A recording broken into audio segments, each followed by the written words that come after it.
As we grow older, life takes on a different pace. The golden years can bring wisdom and peace, but also moments of quiet decline.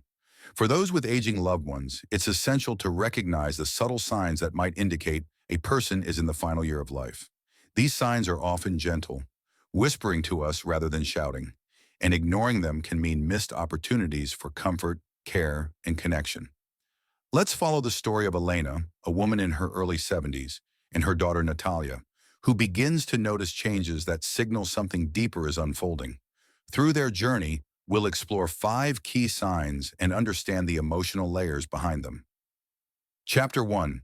The dinner table goes quiet. Elena had always been a lively hostess.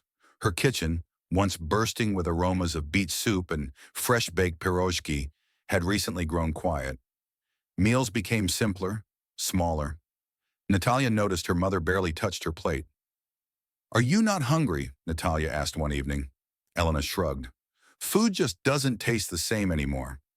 Appetite loss is one of the earliest signs that something deeper may be happening. In older adults, this can stem from slowed metabolism, but when it becomes severe, it can signal that the body is gradually shutting down. Natalia watched as her once vibrant mother lost weight and began leaving more than half her meals untouched. Chapter 2. The Long Nap. Winter came early that year, and with it, a blanket of fatigue wrapped around Elena. She slept through the morning, dozed in the afternoon, and often went to bed before sunset. At first, Natalia thought it was just the cold or boredom, but it didn't pass. Her mother's voice became softer, her steps slower. Increased sleep and fatigue can indicate that the body is conserving energy for vital functions. It's often misunderstood as depression or laziness, but in reality, it may be the body's way of preparing for its final transition. One afternoon, as snowflakes danced outside, Natalia gently brushed her mother's hair as she slept in the armchair. "You used to love snow," she whispered. Elena stirred and smiled faintly. "I still do. I just see it in dreams now." Chapter 3. The Silence Between Visits. Elena's social circle had shrunk over the years, first from loss, then by choice. Calls became rare, and visits from old friends less frequent. She no longer seemed to miss them. When Natalia offered to arrange a family dinner, Elena shook her head. Too much noise, too many questions. Social withdrawal is a subtle but important sign. Many elderly people begin turning inward, focusing more on memories than future plans.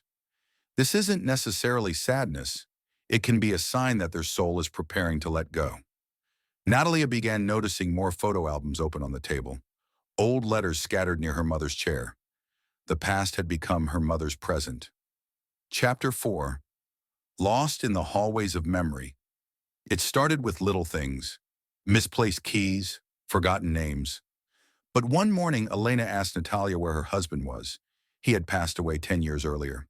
"He said he'd be home by supper," she added. Natalia's heart ached.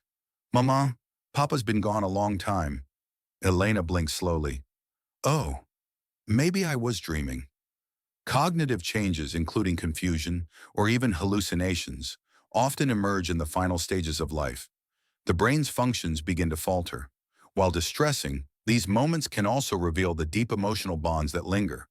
Elena often saw her husband when she felt afraid or tired. Natalia began keeping a journal of these moments, a bittersweet diary of her mother's mind and memories. Chapter 5. The Hands That Grew Cold. The final sign was physical. Elena's hands were always cold. Her breathing became irregular, and her once warm olive skin turned pale, with a bluish hue around her fingers. One night she looked up at Natalia and whispered, "Don't be afraid. I'm just walking a little slower now." Breathing changes, temperature drops, invisible skin discoloration are signs that the body is truly nearing its end. It's a time of immense vulnerability, but also immense intimacy. Natalia held her mother's hand tighter. Epilogue, a quiet farewell. Elena passed away peacefully one morning, just as the first tulips bloomed outside the window. She had lived a full life, one of laughter, loss, resilience, and love. Because Natalia recognized the signs early, she was able to spend more meaningful time with her mother. There were no rushed goodbyes, only soft ones.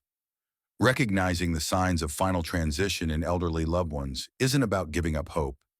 It's about embracing presence. It allows us to focus on comfort, dignity, and shared memory. So if you see the quiet signs, less food, more sleep, social retreat, confusion, physical changes, don't look away. Lean in. Be there. Because in the end, presence is the greatest gift we can offer.